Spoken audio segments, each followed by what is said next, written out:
A poor elderly couple inherited a crumbling mountain cabin worth less than their monthly grocery bill. But hidden beneath its rotting floorboards was a stone vault holding $285 million, and what they chose to do with it would shake an entire nation to its core. Before we dive into the story, make sure to smash subscribe, because tomorrow we have an extra special story for you that will blow your mind. Let's get started. The morning fog rolled through the hills of Oak Valley like a slow exhale, curling between rusted mailboxes and sagging porches. It was the kind of Appalachian town that time forgot and money never found. Somewhere between the closed-down textile mill and the boarded-up hardware store sat a narrow two-bedroom house with chipped yellow paint and a roof that leaked when the wind blew wrong. Inside that house, at a kitchen table older than their marriage, sat Harold and Eleanor Mitchell. Harold was 73 years old, though his hands looked 90. Decades of handyman work had twisted his knuckles into gnarled knots of bone and cartilage. Arthritis had claimed his grip years ago, turning simple tasks like opening jars or buttoning shirts into silent battles he fought every morning. His hair had gone white long before he was ready for it, and his shoulders, once broad and capable, now curved forward like he was permanently bracing for bad news. Eleanor sat across from him, 71 years old, still wearing the same floral housecoat she'd owned for 15 years. Her hair was silver, pulled back in a loose bun, and her glasses sat crooked on her nose because she'd lost the tiny screw that held them straight. She had been an elementary school teacher for 38 years before retirement, and even now her voice carried that patient, measured tone of someone who had spent a lifetime explaining things to children who didn't want to listen. Between them on the table sat a stack of envelopes. Most were bills. Some were past due. The electricity notice had a red stamp across the top. The pharmacy statement showed a balance that made Eleanor's stomach turn every time she looked at it. Harold's blood pressure medication alone cost more than their weekly grocery budget, and that didn't include her thyroid pills or the ointment for his hands. "We're short again," Eleanor said quietly, not as an accusation, just as a fact. The same fact they faced every month. Harold nodded slowly, his jaw tightening. He hated this. Hated that after 52 years of marriage, after raising 2 kids who now lived states away and rarely called, after a lifetime of honest work and careful saving, they still couldn't make ends meet. Social Security wasn't enough. His pension from the factory that closed in '97 wasn't enough. Nothing was ever enough. "I can call the electric company," he said. "Ask for an extension." Eleanor reached across the table and placed her hand over his. Her fingers were thin now, the skin papery and marked with age spots, but her touch was still warm, still steady. "We'll figure it out," she said. "We always do." And they did. Somehow. Month after month, year after year, scraping by on prayer and stubbornness and the kind of love that doesn't need words because it's already said everything that matters. That afternoon, the mail came late. Eleanor was in the kitchen washing dishes when she heard the creak of the mailbox lid. She dried her hands on a towel and walked to the front door, expecting nothing but more bad news. Instead, she found a single envelope, thick, cream-colored, with a return address from a law office in Asheville, North Carolina. The name on the letterhead read, Chambers, Whitfield, and Associates, Attorneys at Law. Her heart skipped. Law offices didn't send good news. Law offices sent lawsuits, collections, threats dressed up in legal language. "Harold," she called, her voice tight. He shuffled in from the back room, where he'd been trying to fix the bathroom faucet with hands that barely cooperated anymore. He saw the envelope in her hands and his face went pale. "What is it?" he asked. "I don't know yet." They sat down together at the kitchen table, the same table where they'd paid bills and eaten dinners and celebrated anniversaries too quiet for anyone else to notice. Eleanor slid her finger under the flap and pulled out the letter inside. The words were formal, dense with legal phrasing, but the message was clear enough. "Dear Mr. Harold Mitchell," she read aloud, "we regret to inform you of the passing of your great-uncle, Walter Morrison, on the 14th of September. As his sole surviving heir, you have been named the beneficiary of his estate, which consists of a residential property located in the Blue Ridge Mountains of North Carolina. Please contact our office at your earliest convenience to discuss the transfer of ownership and any associated responsibilities." Eleanor stopped reading. She looked up at Harold, her brow furrowed. "Walter Morrison," she repeated. "Harold, do you even know a Walter Morrison?" Harold sat very still. His eyes had gone distant, traveling back through decades of memory like a man searching for a face in a crowded room. "I did," he said slowly. "Once, a long time ago." Eleanor waited. Harold leaned back in his chair, the wood creaking beneath him. "He was my grandmother's brother, my great-uncle. I only met him twice in my whole life. Once when I was about 8 years old and once when I was maybe 16 or 17. "I've never heard you mention him," Eleanor said. "Because there wasn't much to mention." Harold rubbed his temple with the heel of his palm. "He was strange. Lived alone up in the mountains somewhere. Didn't talk to family. Didn't trust anyone, really. My grandmother used to say he was touched in the head, but I don't think that was true. I think he was just alone. The kind of alone that gets into your bones and never leaves." Eleanor looked back down at the letter. "It says you're his sole surviving heir. That means he didn't have anyone else." "No," Harold said quietly. "I don't suppose he did." They sat in silence for a long moment. The clock on the wall ticked. The refrigerator hummed. Outside, a dog barked somewhere down the street. "A cabin in the mountains," Eleanor finally said. "What do you think it's worth?" Harold shrugged. "Probably nothing. If he's been living alone up there for decades, it's likely falling apart. Might be worth a few thousand in lumber if we're lucky. Probably cost more to tear down than we'd ever get back." Eleanor folded the letter carefully and set it on the table. "Still," she said, "it's something. More than we had this morning." Harold looked at her, and for the first time in weeks something flickered in his eyes. Not hope exactly, not yet, but something close to it. "I suppose we should go see it," he said. Eleanor nodded. "I suppose we should." 3 days later, they loaded up their old 1998 Ford pickup truck, the one with the rust spots and the passenger door that didn't lock right. Eleanor packed sandwiches, a thermos of coffee, and a blanket in case they needed to rest. Harold brought his toolbox, not because he expected to fix anything, but because he never went anywhere without it.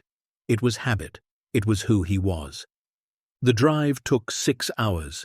6 hours of winding mountain roads, of hairpin turns and steep grades that made the old truck groan in protest. The further they drove, the smaller the towns became. First the chain stores disappeared, then the gas stations, then the paved roads. By the time they reached the coordinates the lawyer had given them, they were traveling on a dirt path barely wide enough for one vehicle, surrounded by towering pines and thick underbrush. "Are you sure this is right?" Eleanor asked, gripping the armrest as the truck bounced over a deep rut. Harold squinted at the handwritten directions. "Should be just up ahead, another quarter-mile or so." They rounded a bend, and there it was. The cabin sat in a small clearing, surrounded on all sides by ancient oaks and wild rhododendrons. It was larger than Eleanor had expected, 2 stories with a wide front porch and a stone chimney climbing up one side, but it was also exactly as neglected as Harold had feared. The roof sagged in the middle, the windows were dark with grime. Vines had crawled up the walls and wrapped around the porch railings like nature was trying to reclaim what had been taken. Harold stopped the truck and turned off the engine. For a long moment, neither of them moved. "Well," Eleanor said softly, "there it is." They climbed out slowly, their joints protesting after the long drive. The air up here was different, thinner, cleaner, with a bite of cold that reminded them winter wasn't far off. The only sounds were the wind through the trees and the distant call of a bird neither of them could name. Harold approached the porch first. The steps creaked under his weight but held. He tried the front door and found it locked, but the lawyer had sent a key along with the letter. It was old, iron, heavy in his palm. He slid it into the lock, turned it, and pushed.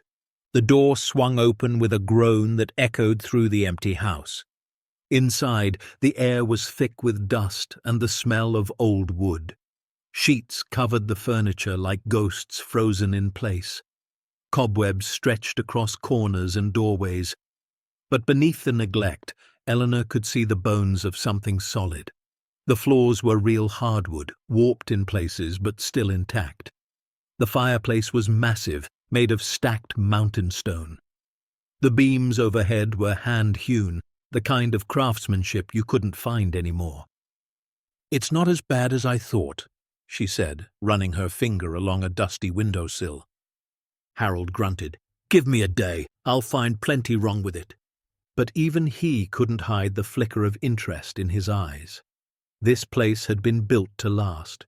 Whoever Walter Morrison was, he had known how to construct something that could stand against time. They spent the next hour exploring. The upstairs had 2 bedrooms, both small but functional.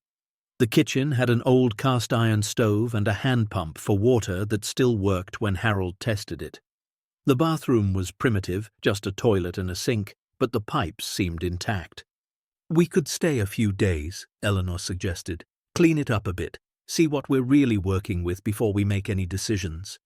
Harold nodded slowly. "I suppose it wouldn't hurt." That night, they slept on old mattresses covered with the blankets they'd brought from home. The cabin was cold, but Harold got a fire going in the stone fireplace, and soon the warmth spread through the main room like a living thing. Eleanor made sandwiches from their cooler, and they ate sitting on the dusty floor, watching the flames dance. "Do you remember what he looked like?" Eleanor asked. "Your great-uncle?" Harold chewed slowly, thinking. "Barely. Tall, I think. Thin. Had a beard that went down to his chest. His eyes were sharp, though. I remember that. Like he was always watching, always calculating." "What happened when you met him?" Harold set down his sandwich and stared into the fire. The memory came slowly, like water seeping through cracks in stone. "The first time, I was just a boy.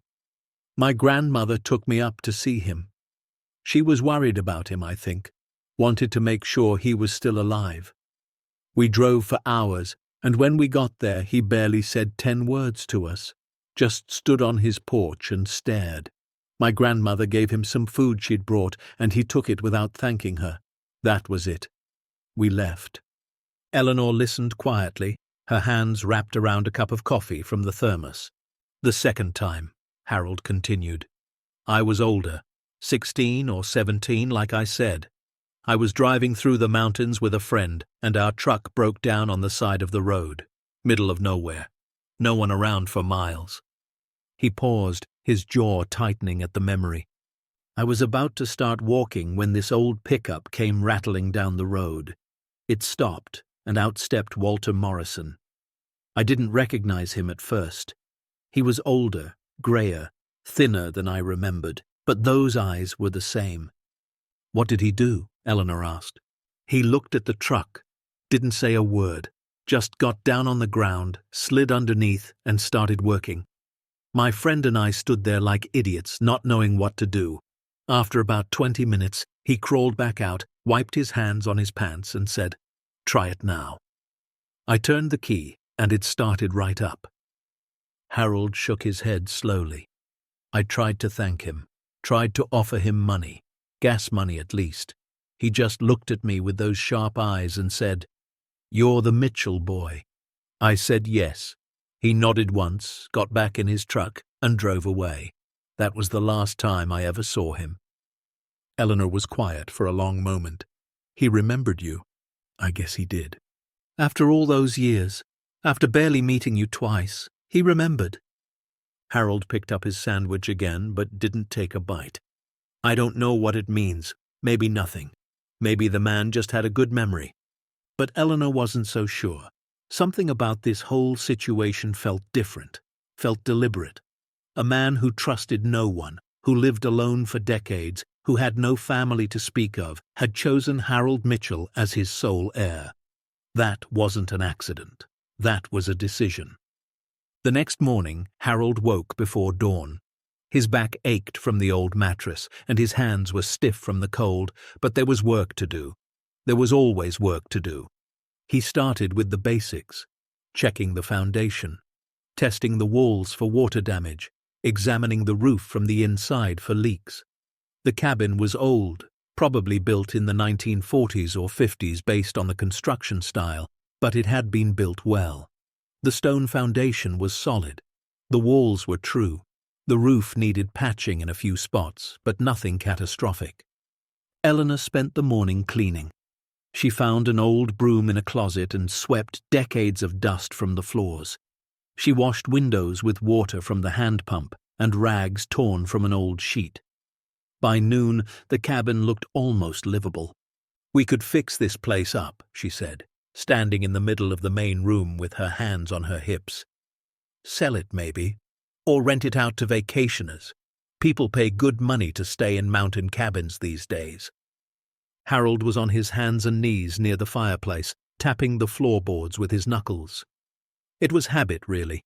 Something he'd done 1,000 times in 1,000 houses over his career. You could tell a lot about a floor by the way it sounded when you knocked on it. Solid meant solid. Hollow meant trouble. Tap, tap, tap, solid, tap, tap, solid, tap, hollow.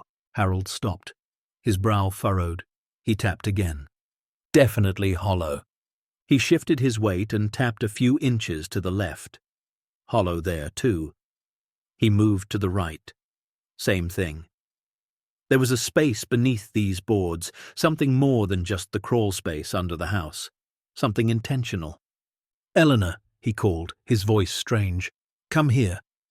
She walked over and knelt beside him, her knees creaking in protest. "What is it?" "Listen." He tapped the board again. "You hear that?" She leaned closer. "It sounds empty." "More than empty. There's something under here." Harold looked around for something to pry with. His eyes landed on the fireplace tools hanging on an iron rack beside the hearth. He grabbed the poker and slid its flat edge into the seam between two boards. "Harold, be careful," Eleanor said. "You don't know what's down there." "That's exactly why I need to find out." He pushed down on the poker, using it as a lever. The board resisted for a moment, then popped up with a groan of old nails releasing their grip. Harold set it aside and peered into the darkness below. It wasn't a crawl space. It wasn't pipes or wiring or anything that should have been there. It was a hatch. Heavy iron, set into a frame of thick wood. There was a lock on it, old and rusted but clearly intentional. Someone had put this here. Someone had hidden something. Eleanor's hand flew to her mouth. "Good Lord, Harold, what is that?" Harold didn't answer. His heart was pounding in a way it hadn't in years. His arthritic hands trembled as he pulled up another board, then another, revealing more of the hatch. It was about 3 feet square, big enough for a person to fit through. The iron was cold to the touch, slightly damp from decades in the dark. "We need the key," Eleanor whispered. "What key? The only key we have is for the front door." But even as he said it, Harold's eyes drifted to the fireplace. The massive stone fireplace that looked like it had been built by someone who knew exactly what they were doing. His mind flashed back to the lawyer's letter, to the careful way everything had been arranged, to the fact that Walter Morrison had remembered him after decades. A man who trusts no one still needs a place to hide his secrets, and a man who hides secrets still needs a way to find them again. Harold stood slowly, his knees popping, and walked to the fireplace. He ran his hands along the stones, feeling for anything loose, anything different. Most of them were solid, mortared in place. But near the left side, about shoulder height, one stone shifted slightly under his touch. He pushed it. Nothing.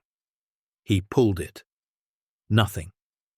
Then he twisted it, and it slid out of the wall like a drawer. Behind it was a small cavity in the stone, and inside that cavity, hanging from a rusty nail, was a key. It was iron like the hatch, old and heavy and black with age. Harold lifted it carefully, feeling its weight in his palm.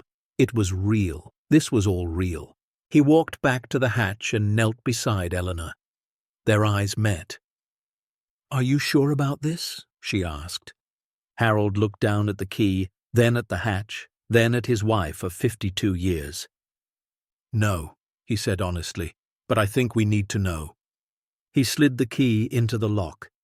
It resisted at first, decades of rust fighting against the intrusion. But Harold was patient. He'd spent his whole life being patient. He worked the key back and forth, feeling the mechanism inside slowly give way. Then, with a sound like a sigh, the lock clicked open.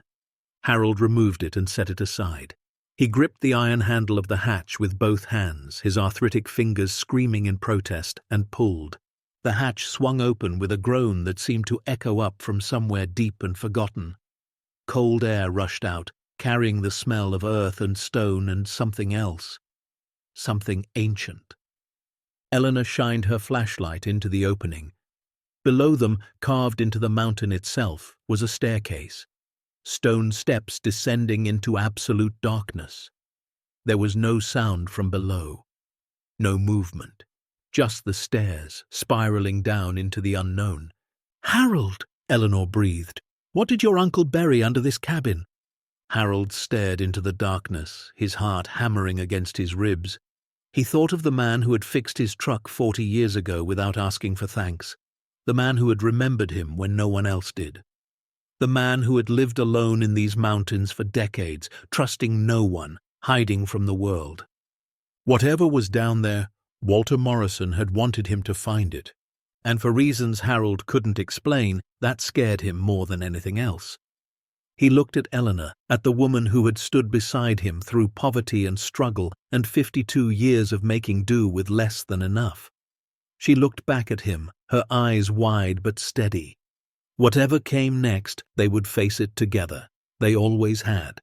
Harold reached for the flashlight. "Only one way to find out," he said. And together, step by careful step, they began to descend into the darkness beneath the mountain cabin, not knowing that what they were about to discover would change not just their lives, but the lives of everyone they would ever meet again. The stone steps were cold beneath their feet. The air grew heavier with each step down. And somewhere in that darkness, waiting in silence for over 40 years, lay a secret worth $285 million. But that was only the beginning. The stairs seemed to go on forever. Harold counted them as they descended, an old habit from years of construction work. 10 steps, 20, 30. The walls were carved directly from the mountain stone, smooth in some places, rough in others. Whoever had built this had done it by hand, probably over years. Eleanor kept one hand on Harold's shoulder and the other gripping the flashlight. The beam cut through the darkness like a knife, revealing only more stairs, more stone, more silence. "How deep does this go?" she whispered. Harold didn't answer. He'd lost count somewhere around 40 steps. The air was cooler now, almost cold and completely still. There was no wind, no sound, nothing but the soft shuffle of their feet on ancient stone. Finally, the stairs ended. They stood at the entrance to a chamber. The flashlight beams swept across the space, revealing walls of fitted stone, a low ceiling supported by thick wooden beams and shapes. Dozens of shapes, covered in canvas, stacked in rows like a warehouse no one was ever meant to see. Eleanor gasped. Harold stepped forward slowly, his heart pounding. The room was larger than he'd expected, maybe 40 feet wide and twice as long. The floor was stone, swept clean. The air smelled like earth and oil and something metallic. Everything was organized with military precision. Crates stacked against one wall, lockboxes lined up on shelves, bundles wrapped in cloth and tied with twine, and in the center of it all, like a king on a throne, sat a massive iron safe.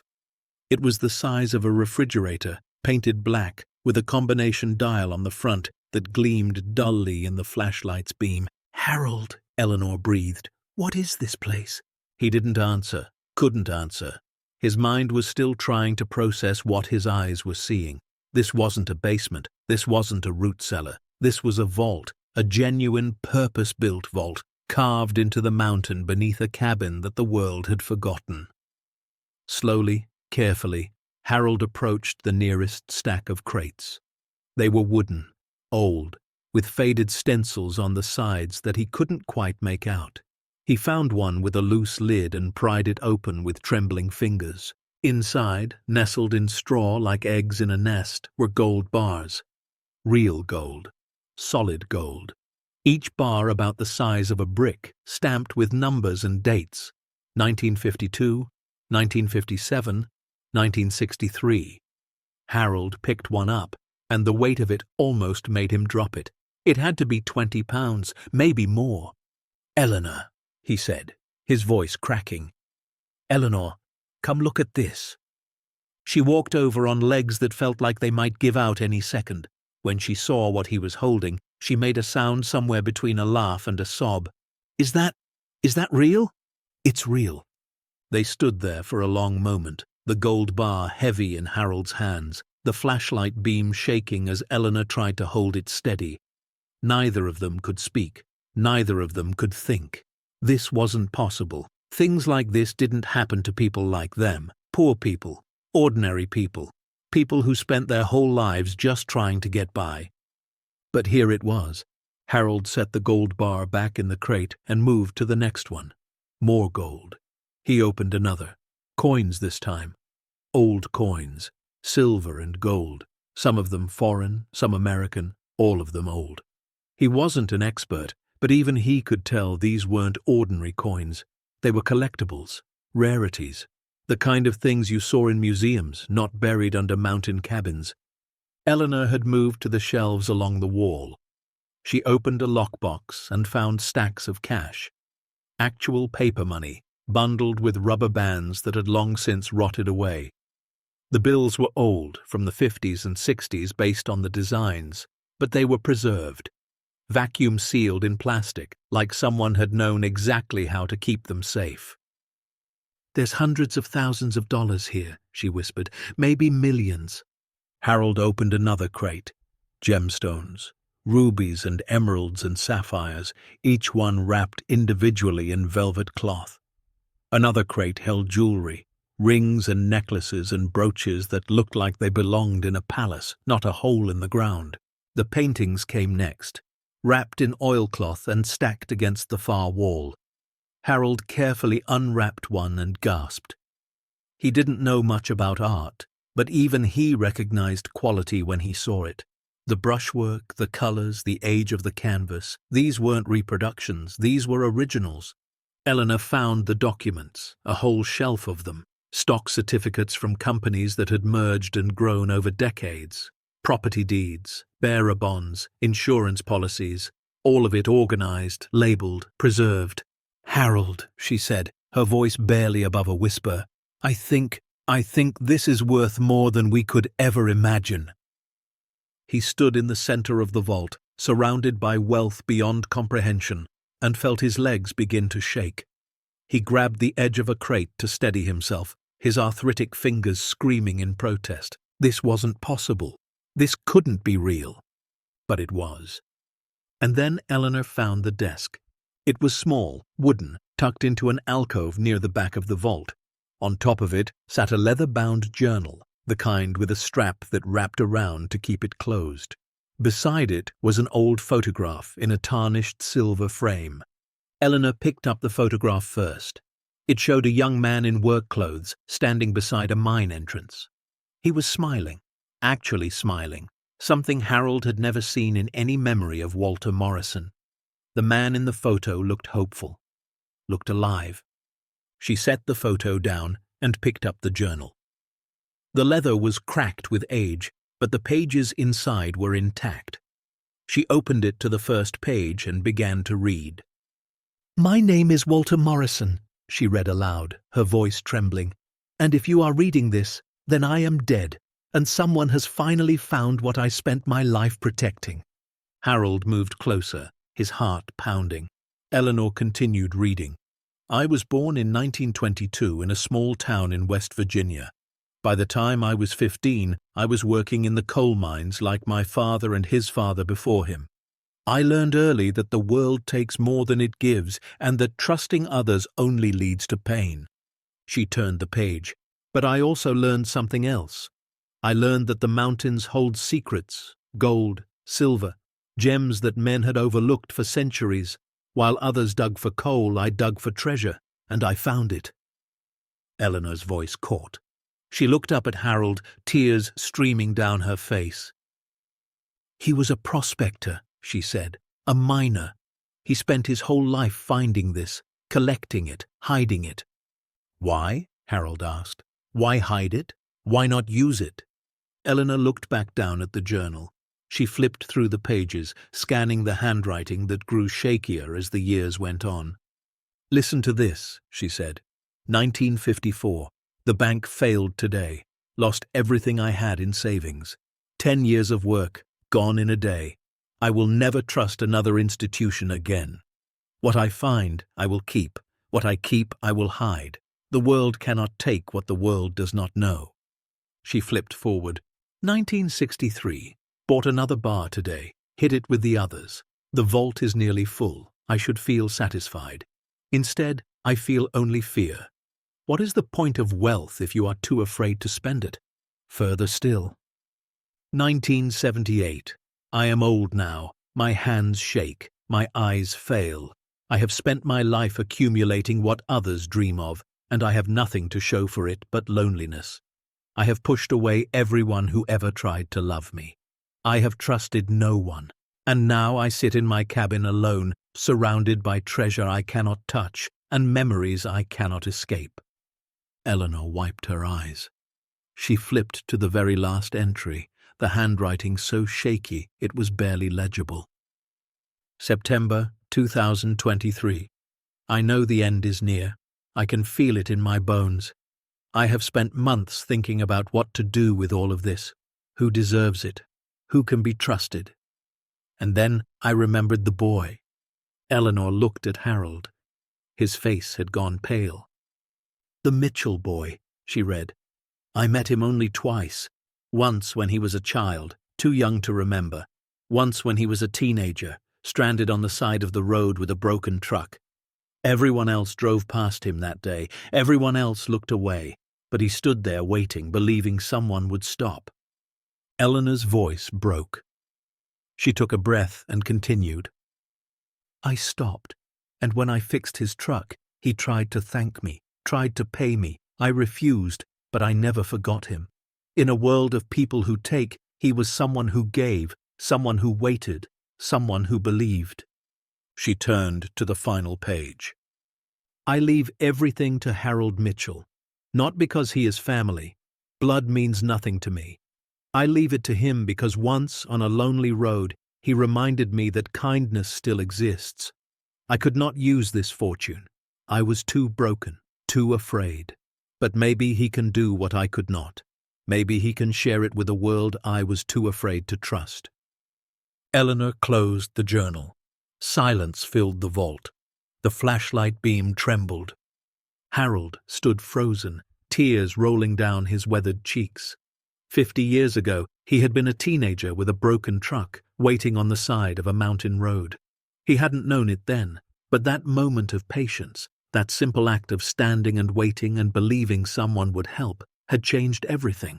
And now here he stood, 73 years old, poor and tired and worn down by a lifetime of struggle, holding the key to $285 million. Because once, a long time ago, he had waited. And someone had remembered. Eleanor crossed the room and wrapped her arms around him. He held her back, his whole body shaking, and for a long time neither of them spoke. There were no words for this. No words for discovering that the trajectory of your entire life had been changed by a moment you barely remembered. Finally, Harold pulled back and looked into his wife's eyes. "What do we do now?" he asked. Eleanor took his face in her hands, her thumbs brushing away his tears. "I don't know," she said softly, "but whatever it is, we do it together."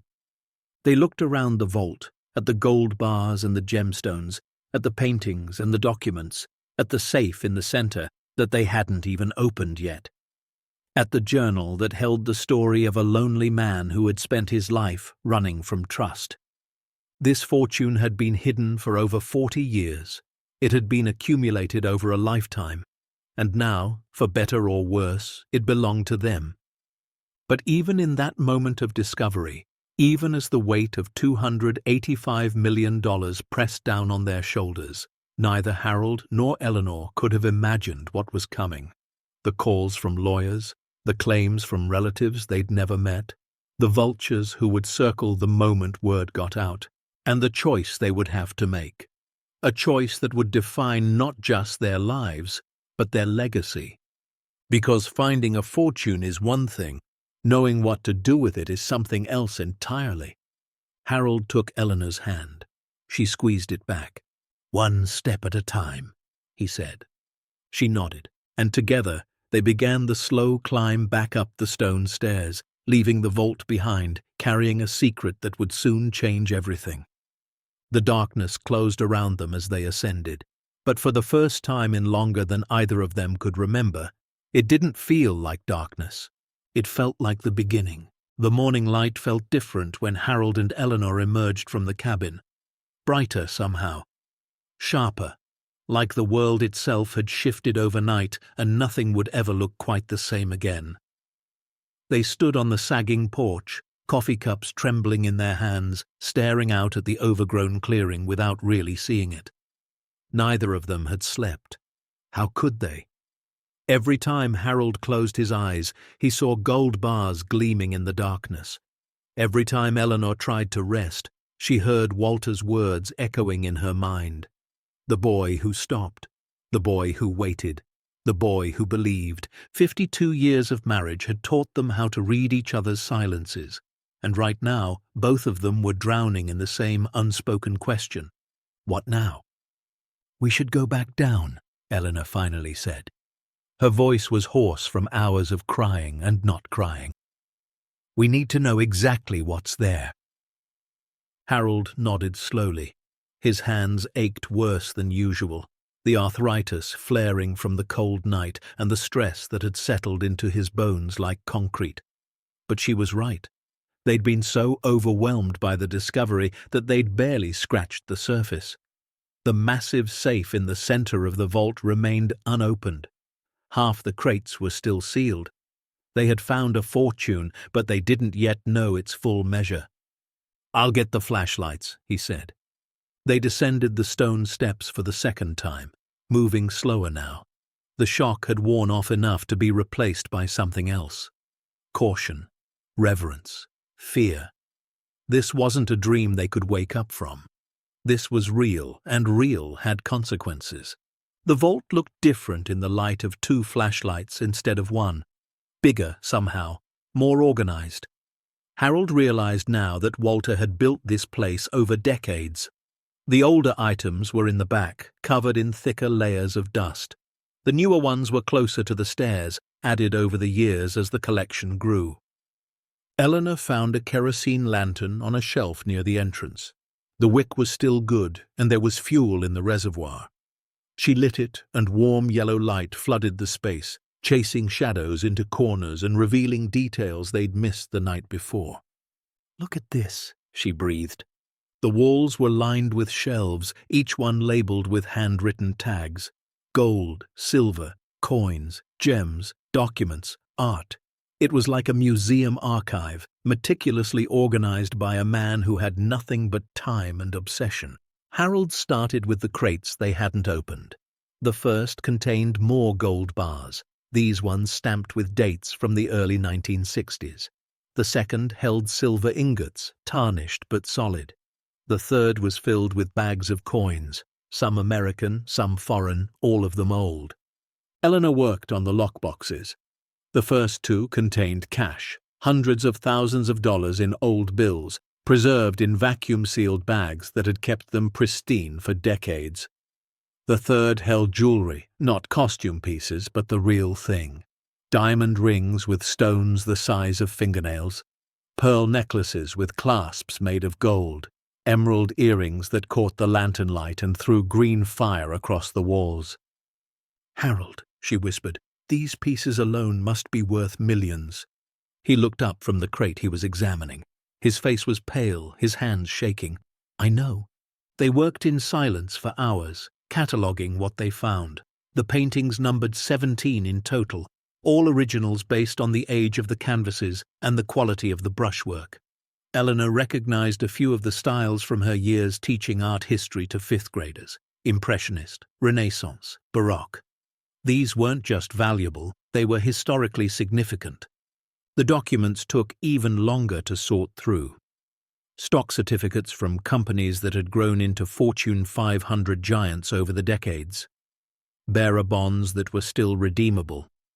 Property deeds for land across 3 states. Insurance policies that had matured decades ago and never been cashed. By the time they reached the safe, the sun had shifted position in the sky above, sending different patterns of light through the cabin's windows far overhead. Harold stood before the massive iron box, his heart pounding. "Do you think there's more inside?" Eleanor asked. "There's only one way to find out." The safe had a combination dial, old but well-maintained. Harold tried the obvious first. Walter's birthday, based on dates he'd seen in the journal. Nothing. The year the cabin was built. Nothing. The dates on the earliest gold bars. Nothing. He was about to give up when Eleanor touched his shoulder. "Try the date he fixed your truck," she said softly. "The second time you met him. Do you remember it?" Harold closed his eyes. He was 16 again, standing on the side of a mountain road, watching cars pass without stopping. The sun had been going down. His friend had been complaining. And then that old pickup had appeared like a ghost out of the twilight.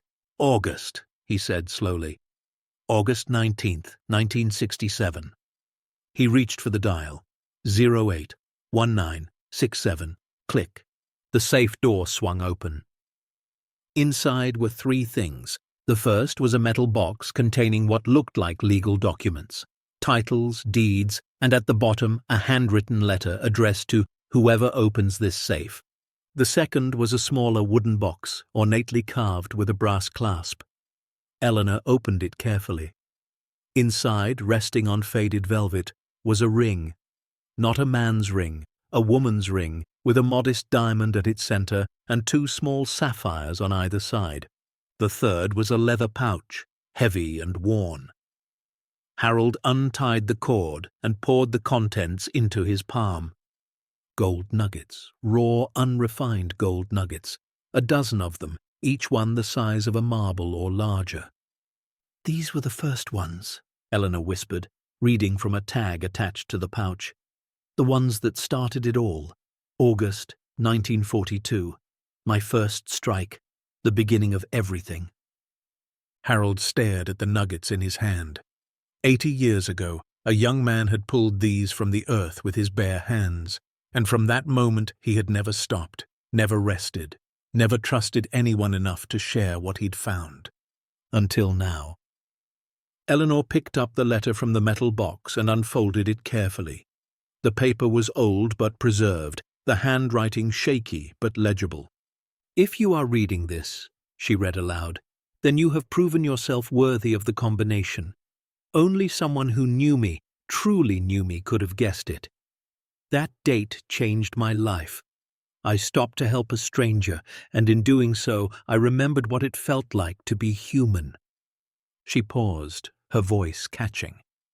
"I have spent my life afraid of loss, afraid of betrayal, afraid that if I let anyone close, they would take everything from me. And so I buried myself along with my treasure, hiding from a world that I believed would only hurt me." Harold put his arm around her shoulders. They stood together in the lamplight, surrounded by unimaginable wealth, listening to the words of a ghost. "But I was wrong," Eleanor continued. "The world is not only pain. It is also kindness. It is also patience. It is also a boy on the side of the road, waiting for someone to stop. I should have lived differently. I should have trusted more. I should have loved." Her voice broke. Tears streamed down her face. "I cannot undo my mistakes. But perhaps you can learn from them. This fortune was accumulated by a man too afraid to spend it. Do not make my error. Do not let fear steal your life the way it stole mine. Use this wealth to do what I could not. Share it. Give it. Let it mean something." Eleanor folded the letter and pressed it to her chest. For a long moment, neither of them spoke. Then Harold looked at the ring in its wooden box, the modest diamond, the 2 sapphires. It wasn't the most valuable piece in the vault, not even close, but something about it felt different, felt sacred. "Who was she?" he asked quietly. Eleanor picked up the box and examined it. Inside the lid, carved into the wood, were 2 initials, WM and MJ below them, a date, June 14th, 1945. "A woman he loved," Eleanor whispered. "A woman he was going to marry." She looked back at the journal on the desk. They had read most of it, but not all. There were entries they'd skipped, pages they'd overlooked in their haste to understand. Together, they went back to the desk. Eleanor sat in the old wooden chair while Harold stood behind her, one hand on her shoulder. She opened the journal and began to search. The entry was dated June 21st, 1945. "Margaret is gone," Eleanor read. "The fever took her in the night.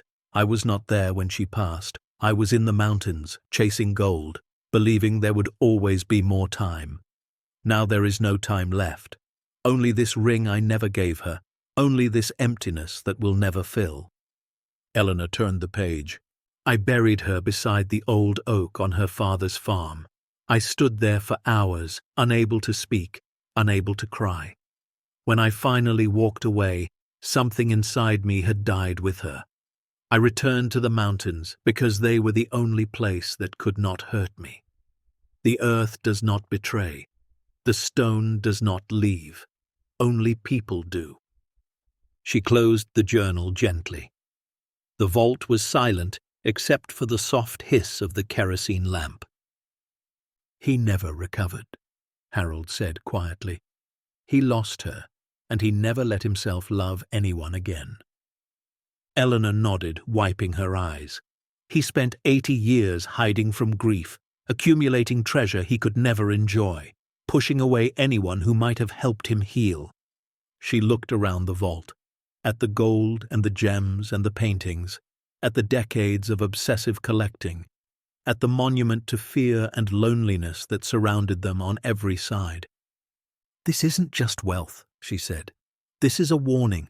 This is what happens when you let pain win, when you stop trusting, when you hide from life instead of living it." Harold squeezed her shoulder. "He didn't want us to make the same mistake." "No," Eleanor agreed. "He didn't." They sat in silence for a long time, processing everything. The fortune, the letter, the ring that had never been given, the man who had spent his entire life running from love and died alone in a cabin on a mountain. What happens next will turn this story upside down, reveal a truth nobody expected, and remind us why sometimes the quietest voices carry the most power. Stay tuned to see what happens next. If you're enjoying the story, please like, share, and subscribe for more. The sun was setting by the time they finally climbed back up the stone stairs. The cabin was cold, the fire long since burned to ash. Harold rebuilt it while Eleanor sat at the kitchen table, her mind spinning with everything they'd discovered. $285 million. That was the estimate they'd come up with after hours of counting, cataloging, and calculating. Gold alone was worth over $90 million at current prices. The coins and gems added another 50. The paintings, if authentic, could be worth $60 million or more. The stocks, bonds, and other documents would require professional evaluation, but even a conservative estimate put them in the tens of millions. $285 million, hidden beneath a forgotten cabin, inherited by a couple who couldn't pay their electric bill. "We need help," Eleanor said finally. "We can't handle this alone." Harold nodded, poking the fire with an iron rod. "A lawyer, an accountant, probably an appraiser too. But who can we trust? The moment word gets out about this, we'll have vultures circling." Harold was quiet for a moment. Then he said, "You remember my cousin Frank?" Eleanor frowned. "The one who moved to Charlotte?" "He's an estate lawyer, been practicing for 30 years. He helped us with your mother's will, remember?" Eleanor nodded slowly. Frank Mitchell was one of the few family members who had never asked them for money, probably because he'd never needed to. He was successful, respected, and most importantly, discreet. "We should call him," she agreed, "but not from here. There's no cell service, and we don't know who might be listening." They decided to drive into the nearest town the next morning. It was a 2-hour journey down the mountain roads, but they needed supplies anyway. Food, propane, batteries for the flashlights. They could make the call from there, somewhere private. That night, they slept in the cabin's main room, close to the fire. Harold kept one hand on the hatch in the floor, as if protecting it even in his dreams. Eleanor lay beside him, staring at the ceiling, her mind racing with questions that had no answers. What would happen when people found out? Would their children want a share? Would distant relatives come crawling out of the woodwork? Would the government try to take it? Was it even legal to inherit something like this? She didn't sleep until almost dawn. The drive down the mountain was quiet.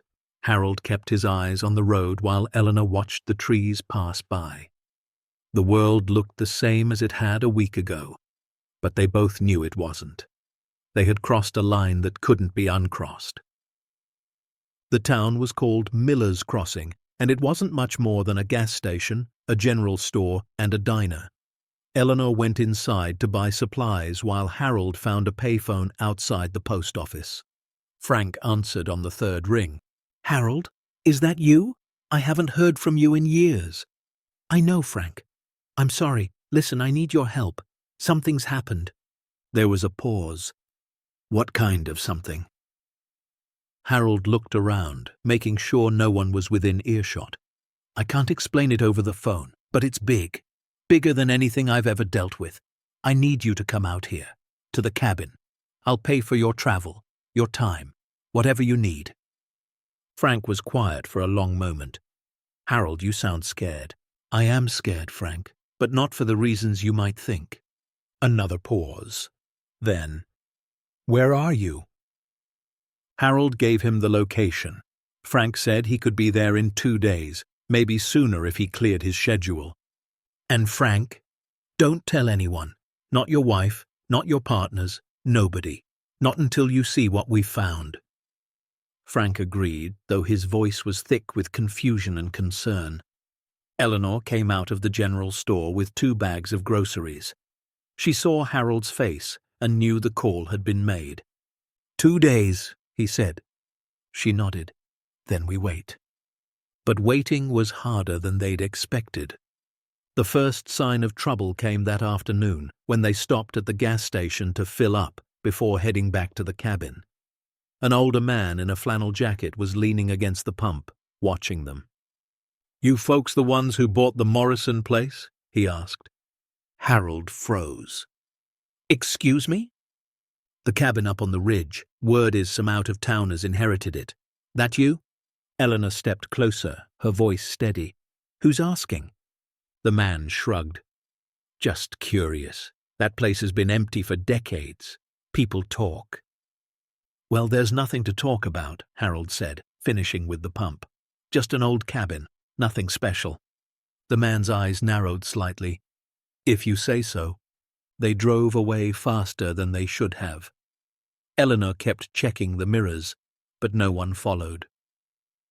"How did he know?" she asked. "Small towns," Harold muttered. "Everyone knows everything. The lawyer who handled the estate probably mentioned it to someone, or the guy who sold us the property records. We need to be careful." "I know." By the time they reached the cabin, the sun was going down. They unloaded the groceries and checked the hatch, making sure it was still sealed. Everything looked the same, but they both felt watched, observed, like the mountains themselves were keeping track of their movements. The next day, Eleanor found a truck parked at the end of the dirt road leading to the cabin. It was empty, but there were fresh footprints in the mud leading toward the property. She followed them until they disappeared into the underbrush, then hurried back inside. "Someone was here," she told Harold. "They didn't come all the way up, but they were scouting." Harold's jaw tightened. "Maybe just hunters." "Maybe, but we can't take that chance." They spent the rest of the day securing the cabin.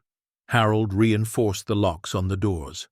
Eleanor covered the windows with old curtains they found in a closet. They moved the furniture to block lines of sight from outside. It felt ridiculous.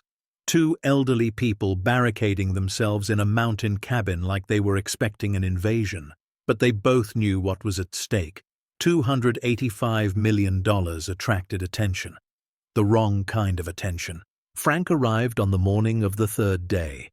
He drove up in a rental car, his face tight with worry and confusion. He was in his late 60s, grey-haired and sharp-eyed, with the cautious manner of a man who had spent his career navigating other people's secrets. "Harold," he said, climbing out of the car. "Eleanor, you both look terrible." "We haven't been sleeping well," Eleanor admitted. Frank looked around at the cabin, the overgrown clearing, the mountains rising on every side. "So, what's this all about?" Harold led him inside. They sat him down at the kitchen table, gave him coffee, and told him everything. The inheritance, the letter from the lawyer, the cabin, the hatch, the vault. Frank listened without interrupting. His face grew progressively paler as the story continued. When they finished, he sat in silence for a long moment. "You're telling me," he said slowly, "that there's a vault beneath this cabin containing gold, gems, artwork, and documents worth approximately $285 million. "Yes," Harold said. "And it's all been sitting here for 40 years. Longer than that, some of it goes back to the 1940s. Frank rubbed his temples. "I need to see it." They took him down the stairs. Harold carried the lantern while Eleanor led the way. Frank moved cautiously, one hand on the stone wall, his breath visible in the cold air. When they reached the vault, he stopped. His mouth fell open. "Good God," he whispered. He walked among the crates and lockboxes like a man in a dream. He touched the gold bars, examined the coins, studied the paintings with growing disbelief. "This is real," he said. "This is all real." "We know," Eleanor said. Frank turned to face them. "Do you understand what this means? The legal implications alone are staggering. Inheritance tax, provenance issues for the artwork, potential claims from other heirs, not to mention the question of whether any of this was acquired legally in the first place."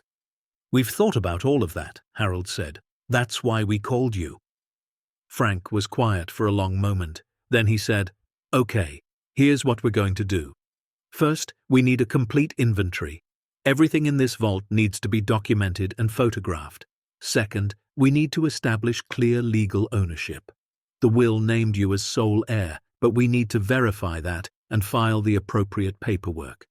Third, we need to bring in experts, appraisers for the gold and gems, art historians for the paintings, financial advisors for the stocks and bonds." "Can we trust them?" Eleanor asked.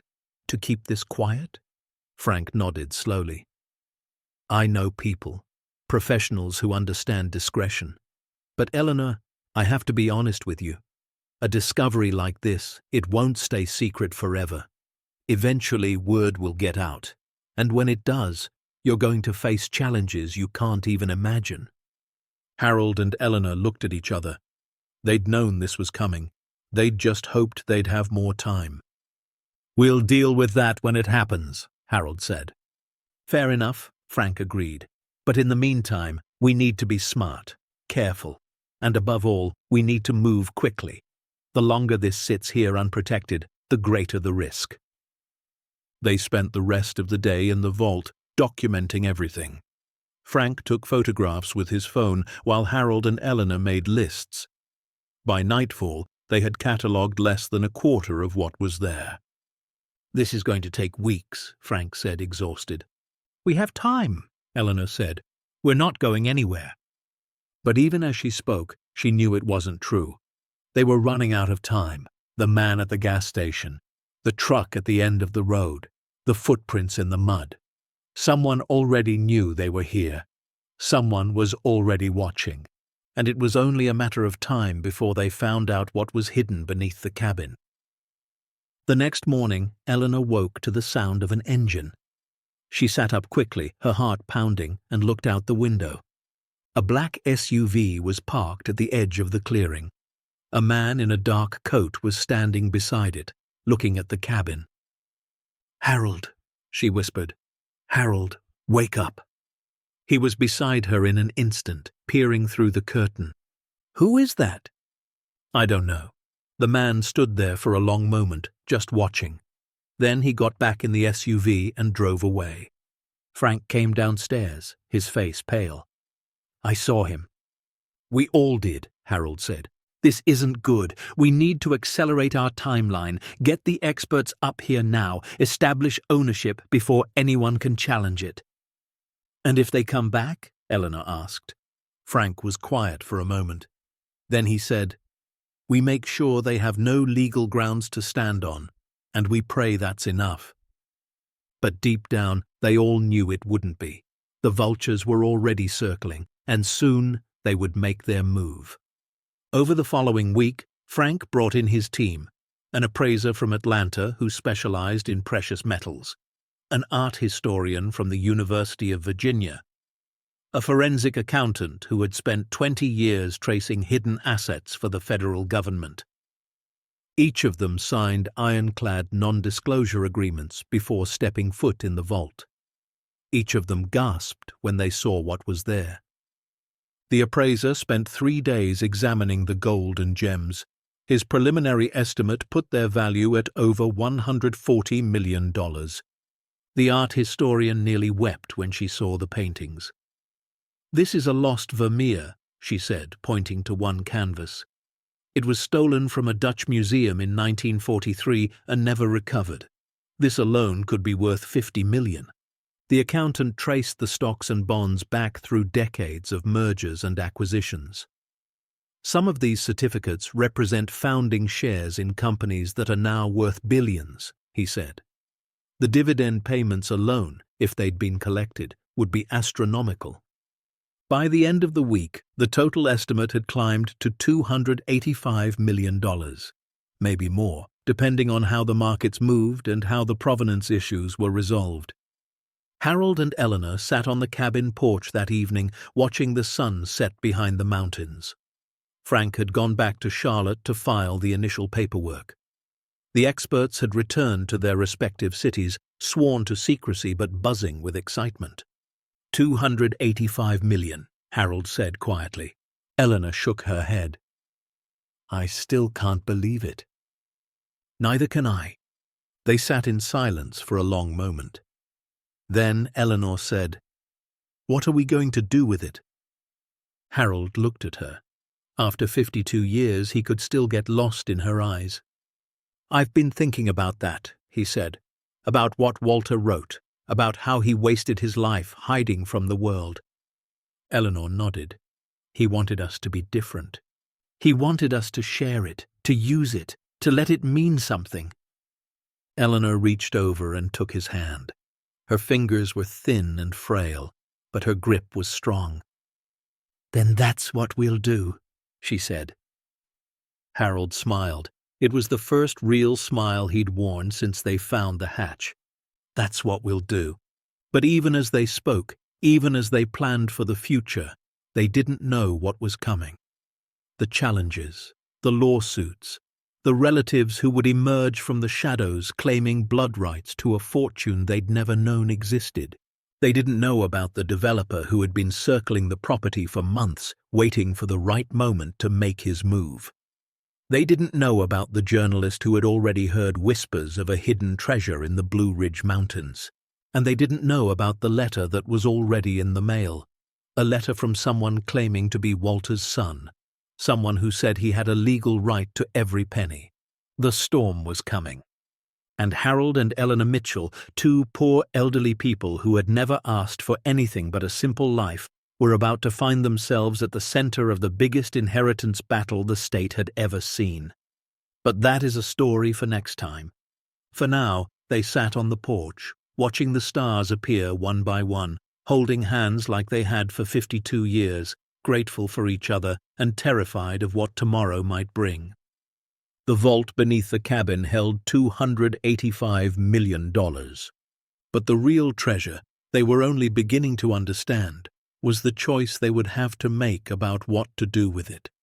And that choice would change everything. The letter arrived on a Tuesday morning, 3 weeks after Frank had filed the initial inheritance paperwork. Eleanor found it in the mailbox at the end of the long dirt road, wedged between a utility bill and a grocery store flyer. The envelope was crisp, white, and bore the return address of a law firm she had never heard of. Peterson, Drake, and Associates. New York City. Her stomach dropped before she even opened it. Inside was a single page of dense legal language. Words like contested inheritance and legitimate claim and biological heir jumped out at her like accusations. But it was the name at the bottom that made her blood run cold. Dear Mr. and Mrs. Mitchell, the letter read. We represent Mr. David Morrison, the biological son of the late Walter Morrison. Our client has recently become aware of his father's passing and the existence of a substantial estate. He believes he has a rightful claim to the inheritance currently in your possession and intends to pursue legal action to recover what is lawfully his. Eleanor read the letter 3 times. Then she walked back to the cabin on legs that felt like they might give out at any moment. Harold was sitting at the kitchen table, going over the latest inventory reports from Frank's team. He looked up when she entered and immediately knew something was wrong. What is it? She handed him the letter without a word. Harold read it slowly, his face growing paler with each line. When he finished, he set it down on the table and stared at it like it might catch fire. Walter had a son, he said quietly. Apparently. He never mentioned it. Not in the journal, not in any of the letters. Eleanor sat down across from him. Maybe he didn't know, or maybe he did and couldn't face it. Harold rubbed his temples. The headaches had been getting worse lately, sharp pulses of pain behind his eyes that came and went without warning. The stress was eating at him, and Eleanor could see it in the way he moved, the way he held himself, the way he slept less and worried more. What do we do? He asked. We call Frank. Frank arrived the next day, looking more concerned than Eleanor had ever seen him. He read the letter, made several phone calls, and then sat them down with news that wasn't good. David Morrison is real, he said. I've verified his identity. He's 53 years old, lives in Connecticut, and claims to be the product of a brief relationship Walter had in the early 1970s. But Walter never acknowledged him, Harold said. That doesn't matter legally. If David can prove biological parentage, he may have a claim to the estate. North Carolina law is complicated when it comes to inheritance by illegitimate children, but it's not impossible. Eleanor's hands were shaking. So he could take everything? Not everything, but potentially a significant portion. And the lawsuit alone could tie up the estate for years, decades even. Harold stood abruptly, knocking his chair back. He walked to the window and stood there, staring out at the mountains. His shoulders were tense, his breathing shallow. Harold, Eleanor said softly, sit down, please. I can't, he said. I can't just sit here and watch everything fall apart. Frank leaned forward. It's not falling apart yet. We have options. We can fight this, but I need you both to understand what that means. Legal fees, court appearances, public scrutiny. This is going to get ugly before it gets better. Eleanor looked at her husband. 52 years of marriage had taught her every line of his face, every shade of his moods. Right now, she saw fear, not for himself, but for her, for what this might cost them both. "We'll fight," she said firmly. "We didn't come this far to give up now." But the letter from David Morrison was just the beginning. Within a week, 2 more claims arrived. A woman in Ohio who said she was Walter's niece, a man in Tennessee who claimed to be a distant cousin. Each letter was more aggressive than the last, each one threatening legal action if their demands weren't met. Then came the developer. His name was Richard Crane, and he arrived at the cabin in a silver Mercedes with tinted windows and plates from South Carolina. He was in his late 50s, silver-haired and smooth-talking, with a smile that never quite reached his eyes. "Mr. and Mrs. Mitchell," he said, extending his hand. "What a pleasure to finally meet you." Harold didn't shake. "Who are you?" "Richard Crane. I represent a development company interested in this property. We've been watching it for some time, hoping the ownership situation would clarify." Eleanor stepped forward, her voice ice-cold. "This property is not for sale." Crane's smile didn't waver. "Everything is for sale, Mrs. Mitchell. It's just a question of price." "We're not interested." Crane reached into his jacket and pulled out a business card. "I understand you've had some legal troubles recently, claims on the estate, disputes over ownership." He paused, letting the words sink in. "That must be stressful, especially at your age." Harold's jaw tightened. "How do you know about that?" Crane shrugged. "I make it my business to know things. And here's what I know. Those lawsuits are going to drain you. Legal fees alone could run into the millions. By the time it's all sorted out, you might not have anything left." He placed the business card on the porch railing. "I'm prepared to make you an offer. A fair price for the property, free and clear. You walk away with enough to live comfortably for the rest of your lives. No more court battles, no more stress, just peace and quiet." Eleanor picked up the card, looked at it for a moment, then tore it in half. "Get off our property," she said. Crane's smile finally faded. "You're making a mistake, Mrs. Mitchell." "Maybe. But it's our mistake to make." Crane stared at her for a long moment. Then he turned and walked back to his Mercedes without another word. The engine purred to life, and he disappeared down the dirt road, leaving only dust and silence behind. Harold put his arm around Eleanor's shoulders. "You okay?" "No," she admitted, "but I'm not backing down." The weeks that followed were brutal. More letters arrived, more claims were filed. Frank worked around the clock, but for every challenge he answered, 2 more appeared. The legal fees mounted, the stress compounded, and Harold's health began to fail. It started with chest pains. Sharp, sudden, like a fist squeezing his heart. Eleanor begged him to see a doctor, but he refused. There was too much to do, too many battles to fight. He couldn't afford to be weak. But weakness doesn't ask permission. One night, Harold woke gasping for air. His left arm was numb. His chest felt like it was being crushed by a weight he couldn't see. "Eleanor," he whispered. "Eleanor, something's wrong." She was awake in an instant. One look at his face and she knew. "Don't move," she said, grabbing the phone. "Don't you dare move." The ambulance took 45 minutes to reach them. 45 minutes of Eleanor holding Harold's hand, talking to him, begging him to stay with her. At the hospital, the doctors confirmed what she already knew. A heart attack. Mild, they said, but a warning. His body couldn't take much more stress.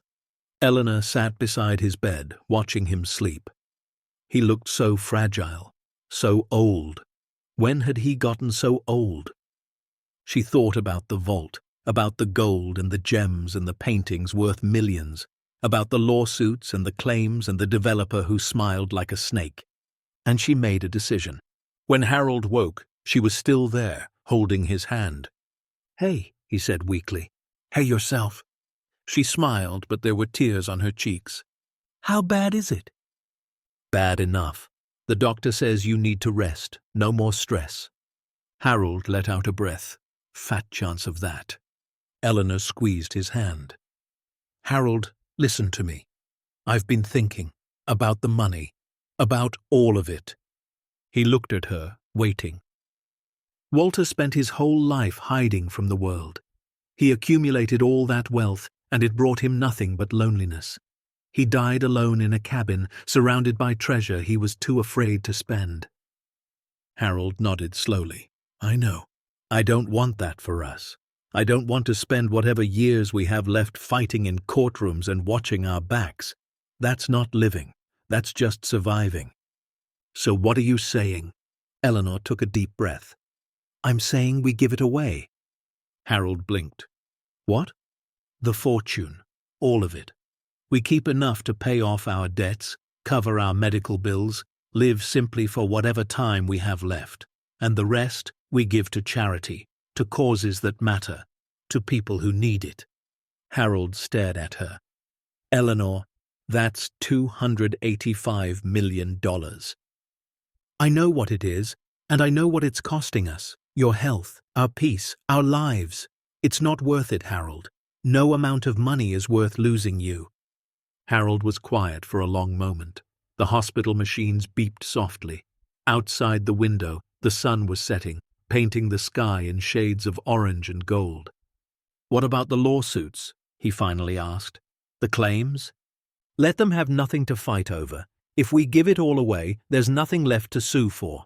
David Morrison can't claim a fortune that doesn't exist. Harold thought about it, really thought about it. $285 million. More money than they'd ever dreamed of. Enough to buy anything, go anywhere, do anything they wanted. But what did they want? Really want? He looked at Eleanor, at the woman who had stood beside him for 52 years, who had raised his children and held his hand, and never once asked for more than he could give. She was right. She was always right. Okay, he said softly. Eleanor's eyes widened. Okay? Okay, we give it away, all of it. He squeezed her hand. But we do it right. We make sure it goes to people who need it. Education, medical research, veterans, children. Eleanor leaned forward and kissed his forehead. We'll do it together. We always do. The news broke 3 days later. Frank held a press conference outside the county courthouse, announcing that Harold and Eleanor Mitchell were donating the entirety of the Morrison fortune to charity. The amount was staggering. The gesture was unprecedented. The reaction was immediate and overwhelming. Reporters flooded the small town, desperate for interviews. Cameras appeared at the end of the dirt road. Journalists called at all hours, begging for comments. But the response that mattered most came from ordinary people. Letters poured in from across the country. Emails, phone calls, strangers reaching out to thank them for reminding the world that kindness still existed. One letter stood out among the rest. It was handwritten on simple notebook paper, and it came from a woman in West Virginia. Dear Mr. and Mrs. Mitchell, it read, I don't have much. I work 2 jobs just to pay rent. But when I heard what you did, I cried. Not because I'll get any of that money, because you proved that there are still good people in this world. Thank you for giving me hope. Eleanor read that letter 100 times. She kept it in her pocket like a talisman. David Morrison dropped his lawsuit. So did the others. Richard Crane disappeared entirely, his development company suddenly uninterested in a property with nothing beneath it but stone and earth. And Harold and Eleanor Mitchell, 2 poor elderly people who had never asked for anything but a simple life, found themselves at the center of something far bigger than a fortune. They had become symbols, examples, proof that in a world obsessed with wealth and power, love was still the most valuable thing of all. The weeks following the announcement were unlike anything Harold and Eleanor had ever experienced. The cabin, once forgotten and overgrown, became a destination. Not for treasure hunters or developers, but for journalists, documentary crews, and ordinary people who simply wanted to shake their hands and say thank you. At first, it was overwhelming. Eleanor would wake up to find cars parked at the end of the dirt road, strangers waiting patiently for a chance to meet the couple who had given away a fortune. Harold, still recovering from his heart attack, would sit on the porch in his old rocking chair, accepting visitors like a king holding court, except he wore flannel shirts instead of robes and offered coffee instead of decrees. But gradually the chaos settled into something manageable. Frank helped them navigate the media requests, filtering out the exploitative ones and accepting only those that felt genuine. A crew from public television came to film a documentary.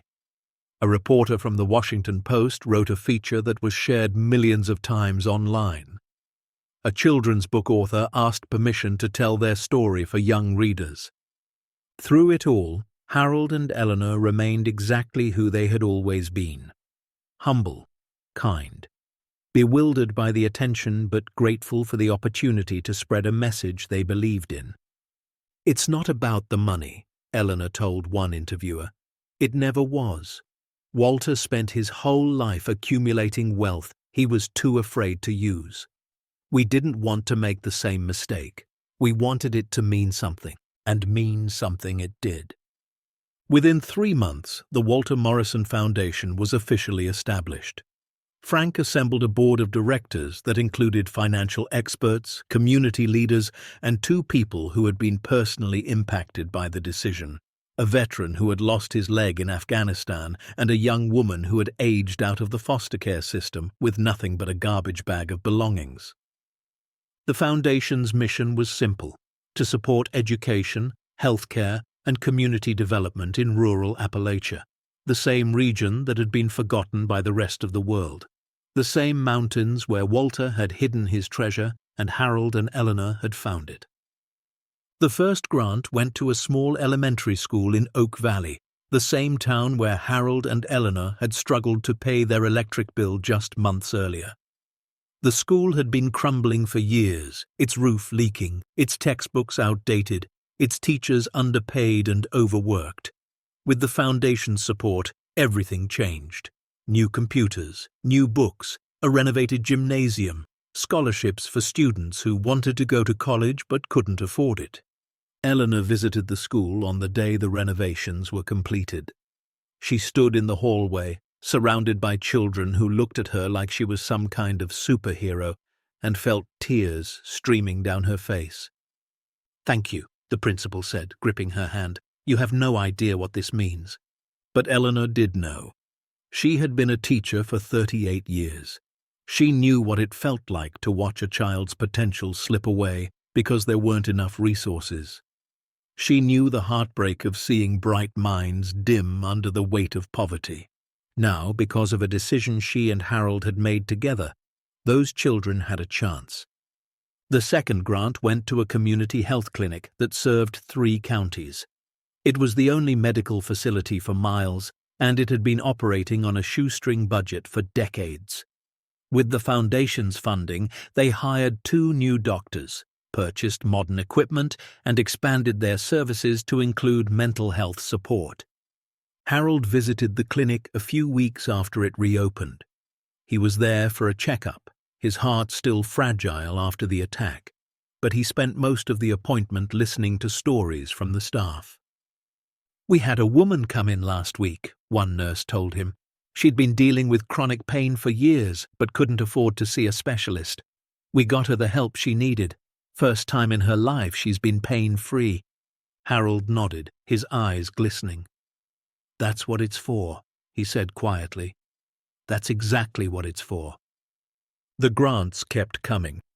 A veterans support program that helped former soldiers transition to civilian life. A youth center that gave teenagers a safe place to go after school. A food bank that served hundreds of families every month. A scholarship fund for first-generation college students. Each grant was carefully chosen, each recipient personally vetted by the board. Frank made sure the money was spent wisely, tracking every dollar, demanding accountability, ensuring that Walter's fortune did the maximum possible good. And through it all, Harold and Eleanor remained at the center, not as figureheads or celebrities, but as partners, advisors, witnesses to the change they had set in motion. The cabin itself underwent a transformation. With a small portion of the fortune set aside for the purpose, it was restored to its former glory. The roof was repaired, the walls were reinforced, the windows were replaced with double-paned glass that kept out the cold and let in the light. But it wasn't turned into a museum or a monument. Instead, it became a retreat center for families in crisis, a place where struggling parents could bring their children for a week of peace and healing, where veterans could find solitude and support, where anyone who needed to escape the noise of the world could come and remember what mattered. The vault beneath the cabin remained sealed. There was nothing left inside anymore. The gold had been sold, the gems liquidated, the paintings donated to museums. But the space itself was preserved, a reminder of what had been hidden there and what it had become. Eleanor liked to walk down the stone steps sometimes, just to remember.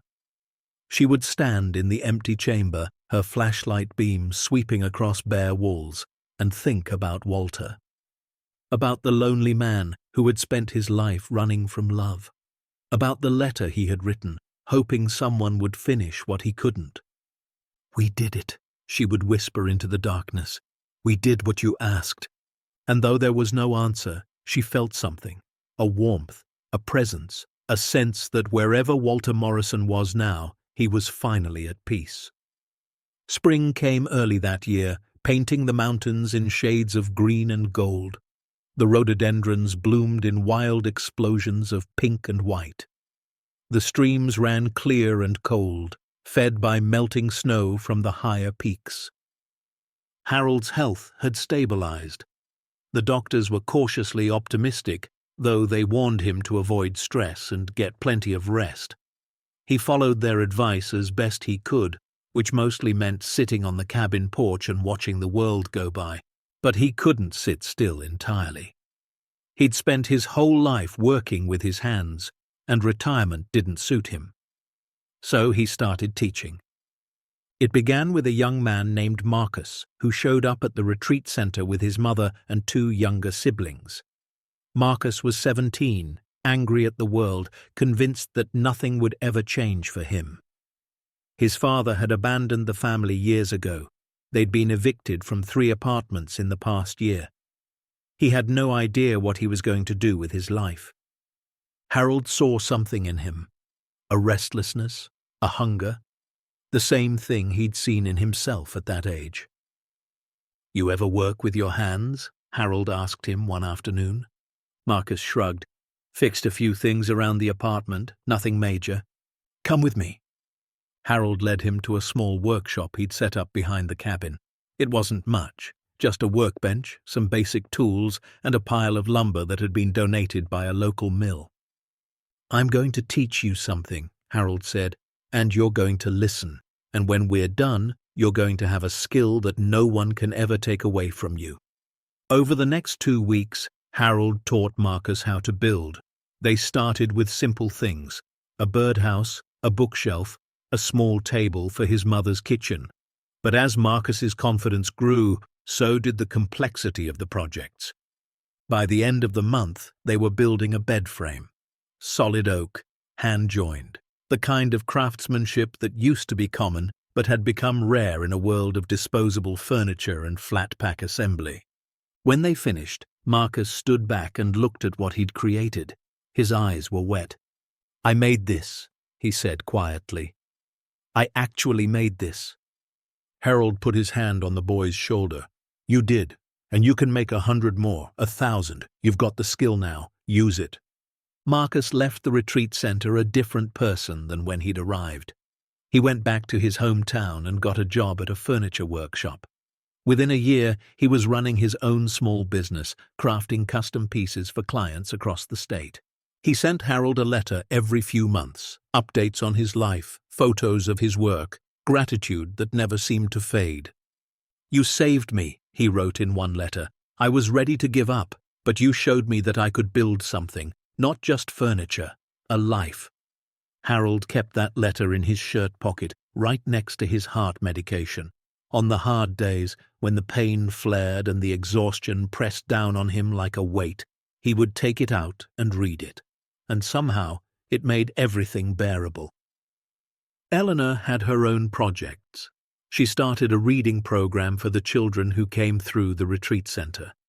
Every afternoon, she would gather them in the cabin's main room, now warm and bright with new windows and polished floors, and read to them. She chose books carefully, stories about courage and kindness, about underdogs who triumphed and bullies who learned their lessons, about ordinary people who did extraordinary things simply by refusing to give up. The children loved her. They called her Grandma Eleanor, and they fought over who got to sit closest to her chair. She knew all their names, all their stories, all their fears and dreams. One little girl named Sophia stayed in Eleanor's heart long after she left. Sophia was 7 years old, shy and quiet, with eyes that had seen too much sadness for someone so young. Her father was in prison. Her mother struggled with addiction. She had been bounced between relatives for most of her life, never staying anywhere long enough to feel at home. Eleanor read to her every day, sometimes the same book over and over, because Sophia found comfort in repetition, in knowing how the story would end. They talked about the characters like they were real people, debating their choices, imagining their futures. On Sophia's last day at the retreat center, she gave Eleanor a drawing. It showed 2 figures standing in front of a cabin, holding hands. Above them, in crooked letters, were the words, "My family." Eleanor held that drawing for a long time, unable to speak. Then she knelt down and wrapped Sophia in a hug that seemed to last forever. "You are loved," she whispered. "Never forget that. No matter what happens, you are loved." Sophia's caseworker promised to stay in touch. Letters arrived every few months, updating Eleanor on the girl's progress. She was doing better. She was in a stable foster home. She was reading at grade level now, maybe even above. And in every letter, without fail, Sophia asked the same question.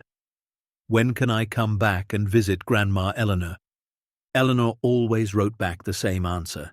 "Whenever you want, sweetheart, the door is always open." The foundation grew beyond anything Harold and Eleanor had imagined. Within 2 years, it had distributed over $50 million in grants. Schools had been rebuilt, clinics had been funded, scholarships had been awarded, lives had been changed. But the impact went beyond dollars and cents. The story of the elderly couple who gave away a fortune had spread across the country, inspiring others to do the same. A businessman in Texas donated his entire estate to educational programs after reading about Harold and Eleanor. A retired teacher in Maine started a scholarship fund in her hometown. A group of high school students in Oregon organized a fundraiser that raised $10,000 for their local food bank. Letters poured into the foundation from all over the world, thousands of them, from people who had been inspired, who had been moved, who had been reminded that kindness still existed. "Dear Mr. and Mrs. Mitchell," one letter read, "I am 12 years old and I live in California. When my teacher told us your story, I cried. Not because I was sad, but because I was happy. I want to be like you when I grow up. I want to help people and not care about being rich. Thank you for showing me that's possible." Eleanor read every letter, every single one. She kept them in boxes organized by date, and on quiet evenings she would sit by the fire and go through them, remembering why they had made the choice they made. "Was it worth it?" Harold asked her one night, watching her read. She looked up, her eyes bright despite her age. "Every single penny," she said. "Every single moment." The cabin had become more than a building now. It was a symbol, a beacon, proof that one decision, made with love and courage, could ripple outward and touch lives that would never be counted or measured. People came from all over to see it, not to gawk or take photos, but to feel something, to stand on the same porch where Harold and Eleanor had sat and made their choice, to walk the same paths, to breathe the same mountain air. Some of them left notes, tucked into the fence posts, slipped under rocks, pinned to trees. Thank you for reminding me what matters. You gave me hope when I had none. Because of you, I believe in people again. Eleanor collected these notes too. She kept them in a special box, separate from the letters, labeled simply, Reasons. Harold's health held steady, better than the doctors had expected. The mountain air seemed to agree with him. The stress that had nearly killed him was gone, replaced by purpose and peace. He still had bad days, days when his chest ached and his hands trembled and he couldn't get out of bed. But there were more good days than bad ones now.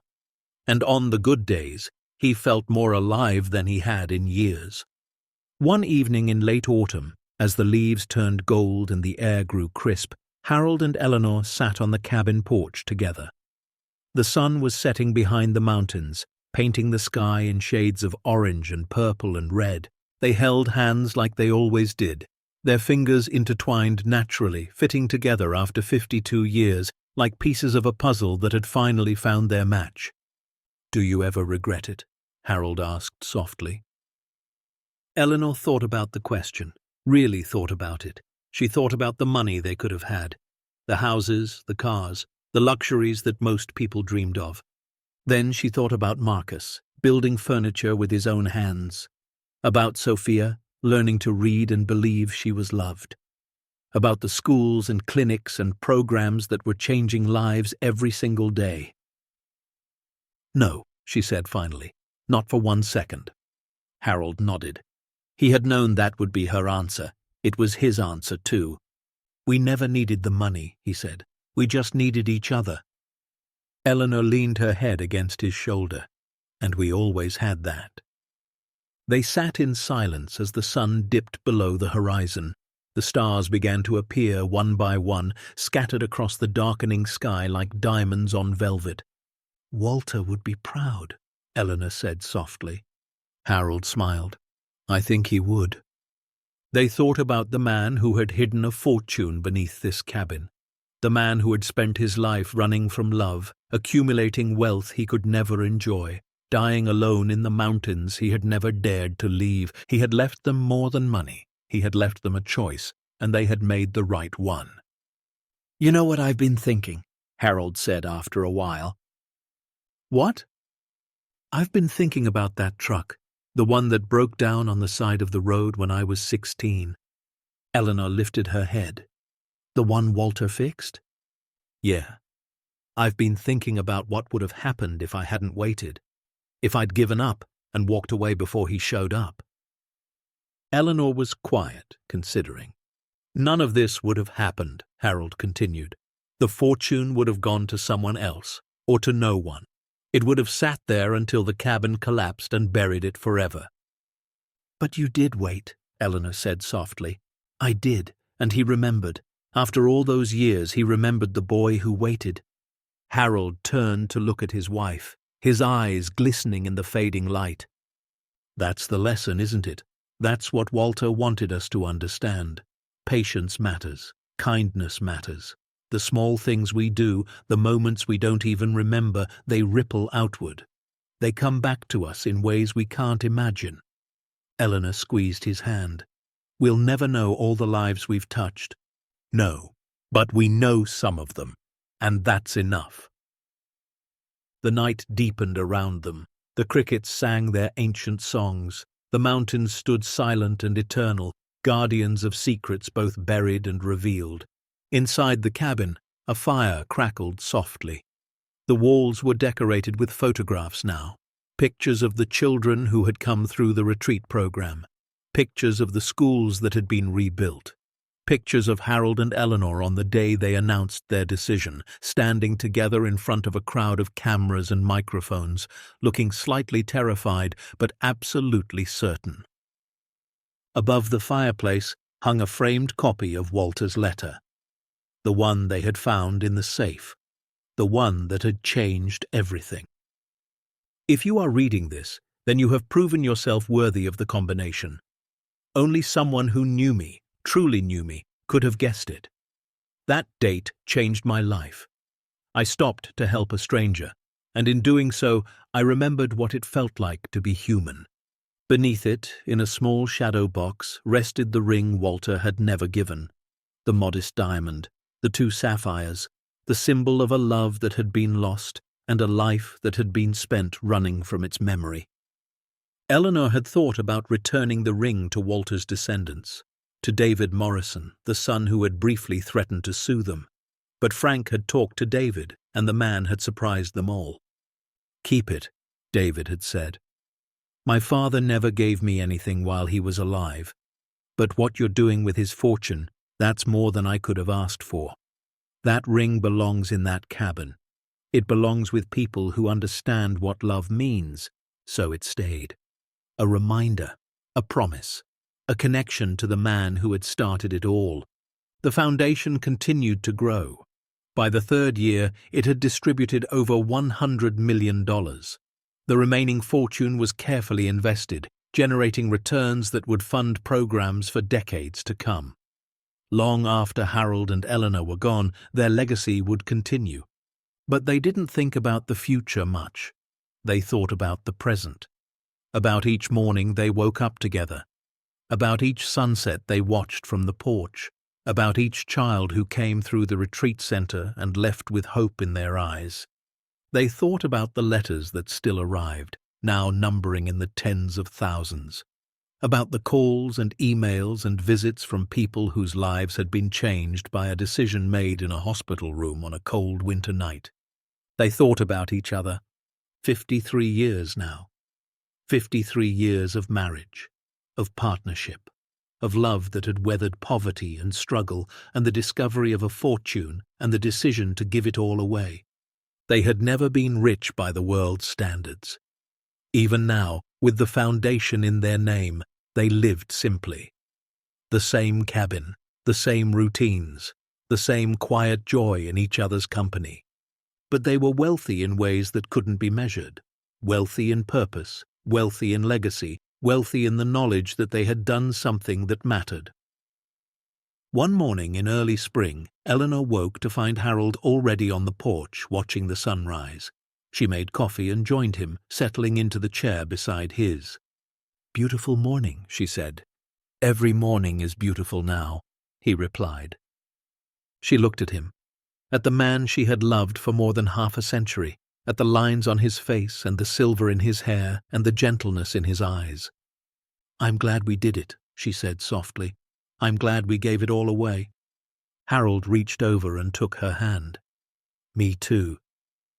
Do you ever wonder what would have happened if we'd kept it? If we'd fought the lawsuits and held on to every penny?" Harold thought about it. "Sometimes. But then I think about Marcus and Sophia and all the kids who came through here, and I know we made the right choice." Eleanor nodded.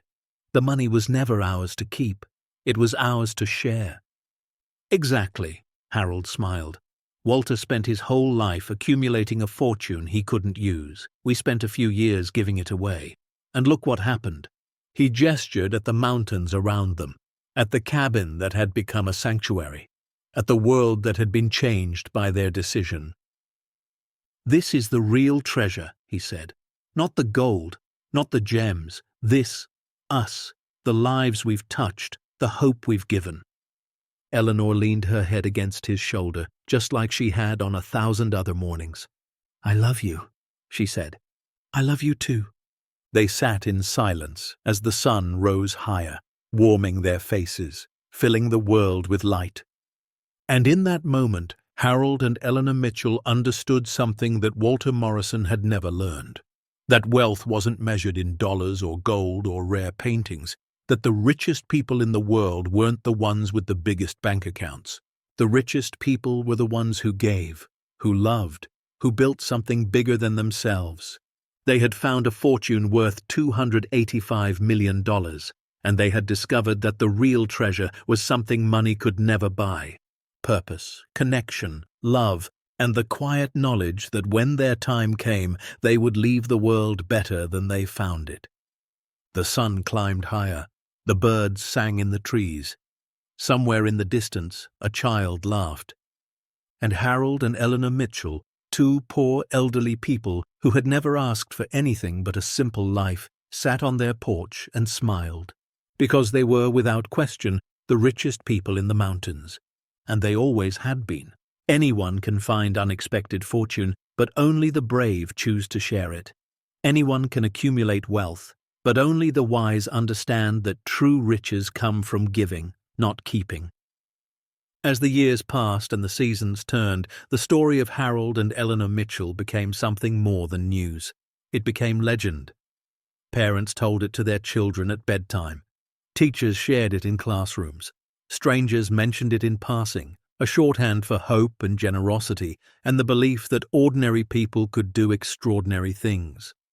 And the cabin in the Blue Ridge Mountains remained, weathered by time but standing strong. A beacon for anyone who had lost their way. A reminder that beneath the surface of the world, buried under decades of fear and loneliness, there was still treasure to be found. Not gold, not gems, not paintings or stocks or bonds. Something better. Something that couldn't be stolen or taxed or taken away. The treasure of a life well lived. The legacy of love, and the courage to share it with a world that desperately needed to believe again. Harold passed away on a quiet morning in autumn, Eleanor holding his hand as he took his last breath. He was 78 years old. He died at peace, surrounded by the mountains he had come to love, and the woman who had loved him for 54 years. Eleanor lived for 3 more years after that. 3 years of continuing the work they had started. 3 years of reading to children and welcoming visitors and watching the foundation grow. 3 years of missing her husband but feeling him beside her in every sunset, every starry night, every moment of beauty that filled the world. She passed away in her sleep, a smile on her face, and the ring from Walter's safe clutched in her hand. She had kept it close in those final years, a reminder of love lost and love found and love given away. The foundation continued without them. Their children took over the board, ensuring that their parents' vision would endure. The retreat center welcomed new families every month. The scholarships multiplied, the programs expanded, and the letters kept coming. Even years after their deaths, people wrote to Harold and Eleanor, sharing stories, expressing gratitude, promising to pass on the gift they had received. "You changed my life," one letter read, "and now I'm changing someone else's. That's what you would have wanted. That's what you taught me." The cabin stands to this day, maintained by the foundation, open to visitors, a living memorial to two people who proved that wealth means nothing without purpose. If you ever find yourself in the Blue Ridge Mountains, driving along those winding roads that lead nowhere and everywhere, look for the small sign that says Morrison Retreat Center. Turn down the dirt path and follow it to the end. You'll find a cabin made of stone and wood standing tall against the sky. You'll find a porch with 2 rocking chairs, side by side, facing the mountains. You'll find a vault beneath the floor, empty now, but still sacred. And if you're quiet, if you listen, you might hear something. Whispers on the wind, echoes of laughter, the distant sound of 2 old voices, talking softly, planning how to change the world. Harold and Eleanor Mitchell weren't famous before they found the fortune. They aren't famous now, not really. Their names don't appear in history books or on monuments or in the speeches of politicians, but they are remembered. By the children they read to, by the students they sponsored, by the families they sheltered, by the stranger in West Virginia who wrote them a letter and never forgot their kindness. They are remembered because they chose to be remembered not for what they kept, but for what they gave. And that, in the end, is the only kind of fame worth having. The treasure was never the gold. The treasure was the choice. And Harold and Eleanor Mitchell made the right one. Because for them, and for all of us who hear their story, wealth was never about accumulation. It was about transformation. It was about taking something hidden and forgotten and bringing it into the light. It was about refusing to let fear win. It was about loving fiercely and giving generously and believing that one decision, made with courage and kindness, could echo through generations. That is their legacy. That is their gift. That is the fortune they left behind, not in a vault beneath a cabin, but in the hearts of everyone they touched. And that fortune is still growing, still multiplying, still changing lives. Because true wealth never runs out. It only grows when it's shared. The end. Up next, 2 more powerful stories of hope, heart, and second chances are waiting for you. Click to continue the journey with us. And don't forget to hit subscribe if you believe that the greatest treasures are the ones we give away.